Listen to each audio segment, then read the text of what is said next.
Okay, here we go. Now we're on to the second set. We're doing 3 sets of horoscopes, and here's the second set, which is a set of 4. And we have Leo, Virgo, Libra, and Scorpio. Well, I threw down on this Leo first, and I'm going to tell you, Leo female, I'm going to have to beat him off with a stick. This is a 7, which means that as soon as you decide to harvest all these fish that are swimming in the ocean, and that's about love and romance. As soon as you decide that you want something like that, you're going to start bringing in what you've asked for. So be careful what you ask for. When I have a 7, it means you can get the best because that's a spiritual number for me. So this could be somebody who's more on the same wavelength that you are instead of just someone that was very nice for the evening. So there's some longevity going here. And I've got a Man of Pentacles and a Man of Crystals right here. So know that, this is actually for a Leo female, know that there's somebody who's well taken care of. They plan for their futures. They have money to spend, and they have money to even invest in their future. So this is someone who likes to travel. Okay? And then I've got the Man of Crystals. And this one is a bit more reticent, but he's in it for the long run. Okay? So he'll pay attention to what you have to say, and he'll bring it up in future conversations. So be mindful of what you talk about, but nevertheless, it's like they hear you. Okay? It might not be vociferous and speaking a whole lot and going, oh, yeah, I know exactly what you... They might be, I understand, and I have similar feelings. Okay? So they're a little more subdued, smart cookie, and is on this electronic confirmation, huh? And they might be on the side of what's right and what's wrong. So this could be somebody who's had some kind of authoritarian background, whether it's military, police, somebody that law, could even be law. So know that we've got this person, that they are so intense, and there's something about the way they look at you, you know exactly how they feel. So they may not speak it, but they demonstrate it. Okay, keep your eyes open. This could be really interesting. All right, let's have a look at our lovely Virgos. Ha-ha. Okay, so what do we have for Virgos? Okay, it's like you're sweating. It's like, whoa, when will this be done? How long do I have to put out the effort for working on this? And this deal is telling me that the reason why it's so difficult for you is you chose it on your own. Trying to think what the saying really is, but it's many hands make the work easier. It's kind of like you've chosen to do this by yourself because you want it just so, and the only way you're going to get it is if you're the one who's doing it. Okay, what I'm seeing though, there's someone out here, might even be under the sign of Aries, that is impatient to help you. They're kind of like sitting on their hands, just waiting for you to give them the okay so they can come in and give you a hand. There's things that they can do that will start off the hard work and you can finesse it. So it ends up still being your project, but they're just going to do maybe the difficult or the grunt work for you. Okay? I personally am always attracted to the Aries card, whether it's male or female. I love Aries energy. And sorry, this is it. So just know this is the Aries card. And you may find that about them too, okay? They have very young energy, but if you need something done, they're really the person to ask, okay?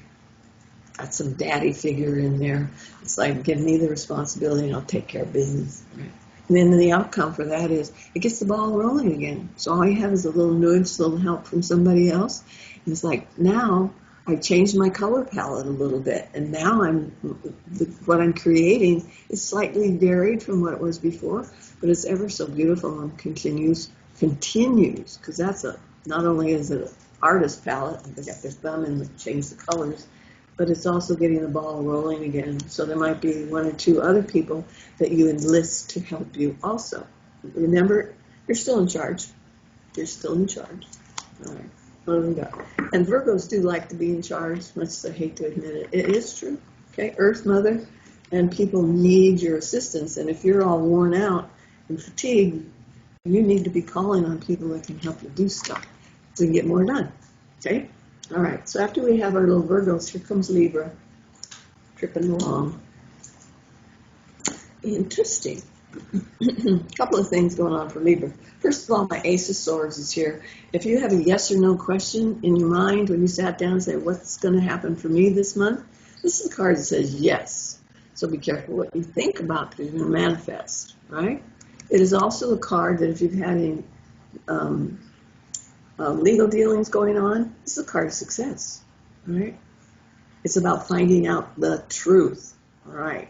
So that's a beautiful gift. It's the next strongest thing to a major arcana card. And then this card, another favorite card, let me put it over here, is the Nine of Cups. And this is wish come true. So know that if you have said, this is what my wish is, that card said, okay, we're giving it to you, all right? So be careful what you wish for. But this is a lovely card. It's also the Hawaii card, so if any of you are interested in going to Hawaii, it's kind of on hold right now because I think they're putting their quarantine back up again, but this is telling me it's coming. It's just down the road a little bit. I love this card. Everybody in the pool, okay? All right? And then finally, I've got the Seven of Wands, which means don't be afraid to stand up for what you think is right, because this is about you speaking the truth. This is about you getting the truth granted to you, so why wouldn't you? So fear not. Say what you think needs to be said. It looks to me like you're afraid of hurting somebody else's feelings, but in the meantime, your feelings get hurt. Stop that. This is telling you, speak up, and we'll find out what the truth really is. I want to have a cool little card over here. Yeah. I'm also getting, I don't know if this is a new spirit guide, but I'm getting information that there's going to be help from a beyond the other side. And it looks like there's two spirit guides in particular going to work in tandem on a problem that you have. And once again, we've got the yes card. We've got the, if this is a good thing, they're going to help you on it. So you got some ethereal help helping you through what's going on for you. As long as you hold to the truth. You can be angry about it, but you must hold to the truth. No prevarication, no adding embellishments that don't belong there. Okay? Keep it simple. All right. And a lot of times if you have to deal with someone who's used to arguing their way into getting what they want, if you keep changing your answer, they think they've got you. And just keep repeating the same thing. Okay? And pretty soon they give up. All right. Okay, Scorpio. Here we go, Scorpio. Sweet. Sweet. And sweet. Mindful of, there's Scorpio energy around a new baby. So I just want you to know, if you're a Scorpio and you're trying to get pregnant, there is a baby in the future. I don't know if it's immediate, but there's a baby in the future. Okay, so just know that. It's waiting to be born, and it's probably waiting for the right time. You will be the decider. All right? So let me have a look. This is telling me that family is so important to you. At this time, family can be the solution that you're looking for as well. So just know that. Anything familial. If you want a new job, maybe you go to a company that's a family company, and they actually treat their employees like family. Is that cool? It also means you have some concern about your family. So it looks like there's a sister that's probably a sister that's taking over a mother role. All right, so just know that if they're mothering you too much, you might want to say, "Give me 3 weeks, and if I can't do it in that time period, then I'll ask you for help." Okay. So this is really a very interesting card. It's the Priestess of Discs, and that means to me that you have insight into maybe a new project, maybe even your own business that you want to implement, and you're in the design phase right now. I don't see you actively pursuing it, but I see you writing a mission statement, goals and objectives, things like that. And by the time you get done with all of that, there's somebody who says, well, if you need advertising done, come to me. And they're very creative, and they have new ideas on how to do things, and they are genuine. They just might seem younger than who you need to trust. But this is telling me they're on top of everything. They don't get bogged down in what's old and it's the way it used to be done. Okay, so keep your eyes open for that person. I don't know why it feels like they might even be a Taurus, okay? And Taurus people are usually pretty good with finances and stuff. They know how to spend money, but they also know how to make money. So maybe they'll be there to help you do this. But keep your vision kicked out there. Don't be looking at your toes. Keep dreaming about the big stuff because it's part of your goal, right? And look for signs. This is definitely about looking for signs. Okay. See, she's imagining a vision, so I think you're going to start getting signs about when it's time to act or when it's time to create, right? And this is telling me, of course, spirit guide, absolutely, up the wazoo. You got a bazillion people on the other side that are helping you. Some of what you're going to be doing looks to me like past life experience. So it feels comfortable, you have a natural inclination to it, it's because you've done it before. Maybe you were famous in another life, and I know everybody thinks they are, but maybe you truly were. And so you have some natural inclinations, maybe even how to do a presentation. For some reason, I see you on the stage. So trust that you're going to be able to do that, right? Start small, but keep doing it, right? Offer something for free, and you'll get 8 or 10 people. And then when you have that underneath your belt, then you start realizing that this is one of my strengths, not one of my weaknesses. Because you, my dear, are a book of matches waiting to be ignited. Ta-da. Okay. And that's it for that particular segment. Now on to the next one. Okay, so I know that we were talking about horoscopes before, but I wanted to show you something that's kind of cute. And people think, oh, that's nice. That's just a toy. That's whatever. But they're more than that, right? Let me show you what this is first. First of all, here's my little book, and it is a palm reading. And look what came with it, little magnifying glass. This has a special meaning for me, but you can use it to see lines, okay? So maybe you're reading somebody's hand and you need a little magnifying glass. But these, believe it or not, are actually valid. And this has stories behind what different lines mean. So here's all these pages with words on them that are actually true. But they're mice type, so you also need you need a little magnifying glass in order to be able to read them, right? But I have not only the palmistry one, and I find this so charming. I don't know, maybe I've always been interested in miniatures. Absolutely adorable. And you could put this was on my key ring for a while, so I carried it around. Isn't this cute? Front and back. Maybe put a little closer. That's the back side of it, showing you a couple of lines. And there's the front side of it. You usually can find these like at metaphysical bookstores or something, and they make really interesting little stocking stuffers for people that are interested in this, or little birthday gifts. And here's another one, which I actually have used, and it's called Tiny Tarot.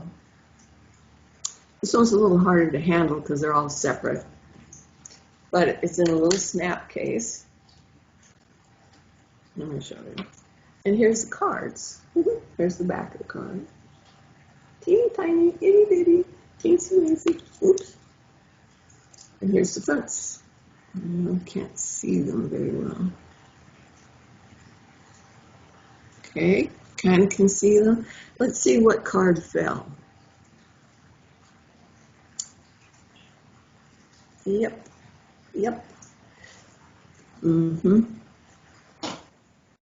Okay, that particular card is the 5 of Cups, and this is about disappointment, disillusion, being left behind, okay? So this little card can be really good if you're having a bad day. Maybe you pull your little deck out and you just pull one card, okay? Because this tells me that it'll have information for you. Regardless of the size of the card, they're still valid, right?